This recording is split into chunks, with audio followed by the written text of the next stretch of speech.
Alright guys, welcome back to the channel. In this episode of my Collegiate National Series, I'll be explaining what I'm doing for week 1. Essentially I'll be doing a voiceover, as you guys are hearing right now. Shown in this video is clips from my deadlift and bench session, concluding week 1 of my prep for Collegiate Nationals. If you don't feel like sticking around and hearing me talk about what I go through and how I progress for Collegiate Nationals and who I'm coached by, I completely understand. I have a lot better content coming soon, but I'd appreciate it while you guys are here if you guys can leave a like. It will help me tremendously for the future. Alright, to start. I've been receiving coaching from Ashton Ruska. He's the recent 93 kilo champ of the open weight class at 20 years old. He's a god amongst gods. I'll go ahead and put the clip in right now from his deadlift. I want to say it was 777 pounds to win that open weight class. It was just crazy how ecstatic the whole crowd got. I mean, he's 20 years old, man. That's just crazy. Anyways, he started training me around July in prep for Raw Nationals. I've learned a lot in terms of what a regular powerlifter should know. A lot of my training before I received coaching was just BSing in the gym. For a long time, I ran a PPL6, which, if you guys don't know what that stands for, is a push-pull legs 6 days a week. So I would hit push 2 days a week, pull 2 days a week, and legs 2 days a week, with accessories following, of course.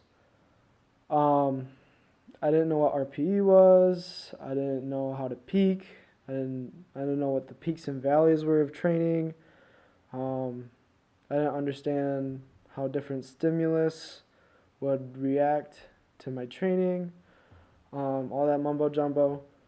But all in all, once you start hitting that competitive level of powerlifting, a lot of that becomes important.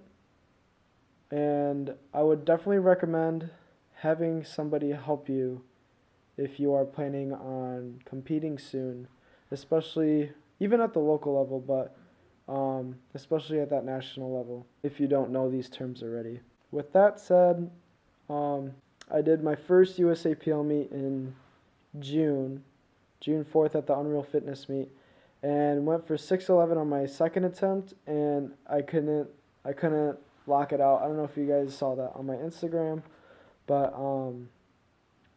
went for it for a third and ended up almost rolling my ankle, and it drove me nuts. I didn't know what I was doing wrong. It just drove me crazy. That's when I started picking up coaching. I was like, okay, maybe I need to learn a little bit more about what I'm doing. I knew of Ashton because I want to say he placed 4th or 5th in the Open. Not this year's Nationals, of course, but the Nationals before that. I knew of him. I knew he was only a year older than me, and he was putting up stupid numbers.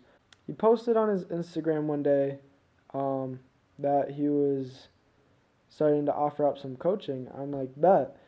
So I started picking up coaching from him. Like I said, I've learned so much about, basically just training smart. I don't think I would have done as well as I did without him, or I don't think I would be where I am without him also. So like you guys saw in the beginning, we're 11 weeks out, and with being 11 weeks out, we started our 8-week linear progression program for Collegiate Nationals. You guys are probably thinking, oh, 8 weeks, you've got 11 weeks. You're 11 weeks out from the meet. Why is it only an 8-week prep? I'll do my 8-week linear progression program, and then the last 2 weeks we do SBD days twice a week, which stands for squat, bench, deadlift, of course. And then after that 2 weeks of SBDs, we'll do 1 week of deload. Week 1 and next week consists of muscular conditioning. The focus of these next 2 weeks is to prepare my body for the phases that are to come within the next 8 weeks, and also to push me to my physical limits. I'm getting my body conditioned to a state where I'm not going to become fatigued or worn out when I start hitting my strength phases, and I start building up numbers, start going up in percentages in my numbers, leading up to collegiate nationals.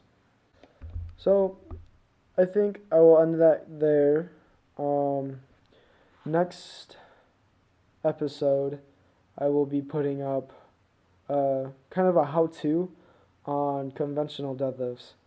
I've gotten quite a lot of questions at the gym asking me like, hey, I feel like I'm not doing this right. I don't know if I'm doing this right. And I mean, you could look up how to conventional deadlift on YouTube, and you can find it absolutely everywhere. I'm going to try to make it a little bit different than how a lot of people explain it. And yeah, I'll save that for the next video, but I think I'll conclude it there. And thanks for stopping by. Thanks for supporting me. I appreciate it a lot.